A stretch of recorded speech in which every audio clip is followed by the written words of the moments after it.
Christian couple are taking legal action against the government because they say their child has been confused about another child wearing a dress. Nigel and Sally Rowe claim that their then 6-year-old son came home from school 4 years ago confused as to why a boy was now a girl. They're saying that there was a gender diverse child in his class that would sometimes switch between traditionally masculine and feminine clothes. James, your thoughts on this?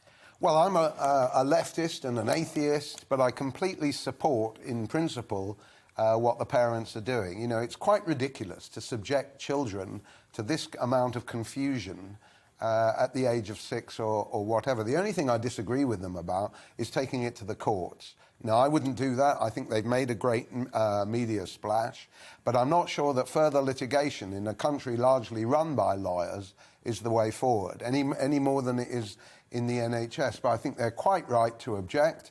And even to say this now, of course, is to be labelled as a fascist, a trans-exclusionary radical feminist, and all the rest of it. And that is part of the fight that we're going to have in the next 6 months for free speech. Well, I don't understand what is so difficult to explain. Yes, a boy wants to identify himself as a girl. And I believe parents can explain that. It's not a difficult concept.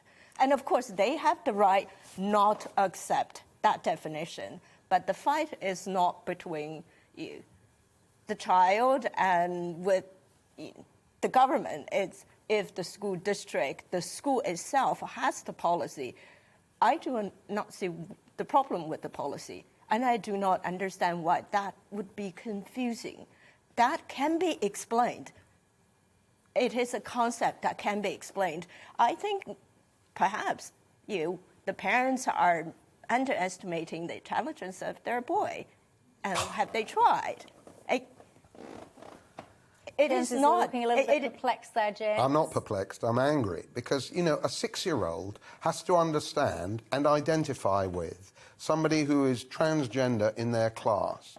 That's where we've got to in Britain right now. Now, I know that transgender people in Cornwall probably have a bad time, and if they want to be transgender, that's fine. I should think the population is fairly small in Cornwall, and I do not trust the local educational authority. But to subject a child to this kind of treatment and say, oh, no, you don't see the problem.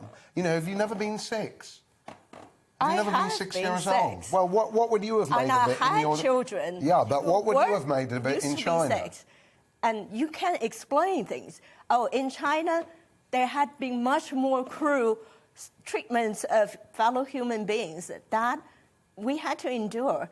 And we had to understand as a child that your neighbor can turn you in, and somehow your friend suddenly next day will be in jail. And you don't understand. So our children have to understand the same kind of things? That's exactly what I'm saying, the opposite of it. And it's in no degree that gets to that point. And what I'm saying is it's a concept that can be explained to a child. Does a child know what a cervix is?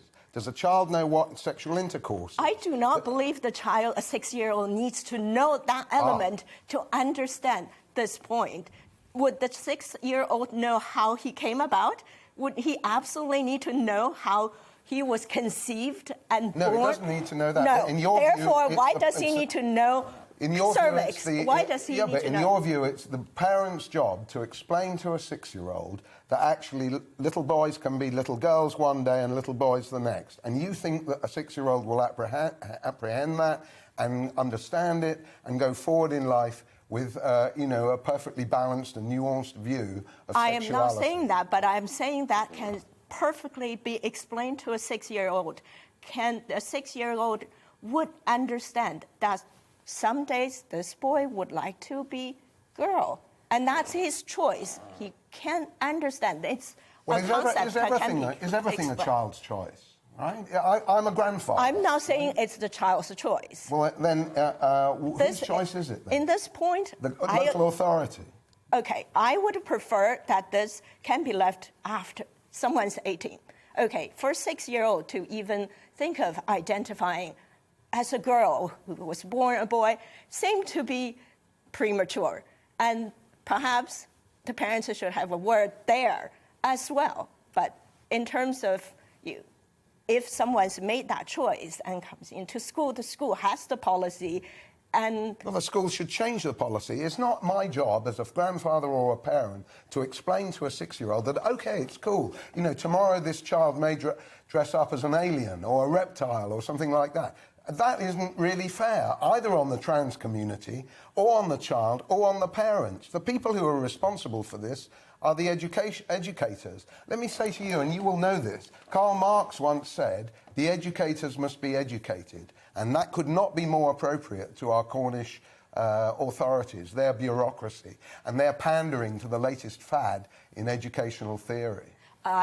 Let me add this. Having grown up in China, have grown up in communism, in poverty, in human beings prosecuting other human beings, I pretty much don't get Karl Marx. No, I'm sure not, but it's not a communist society, as you well know.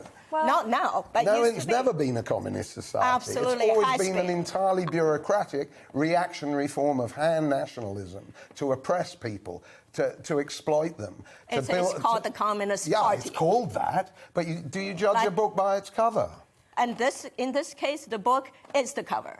Well, you're entitled to that view, but I don't take it. Welcome to the GB News YouTube channel. You can watch us live 24 hours a day, catch up on your favourite shows, and join in the conversation in the comments below. Don't forget to subscribe and you'll never miss any of our exclusive content.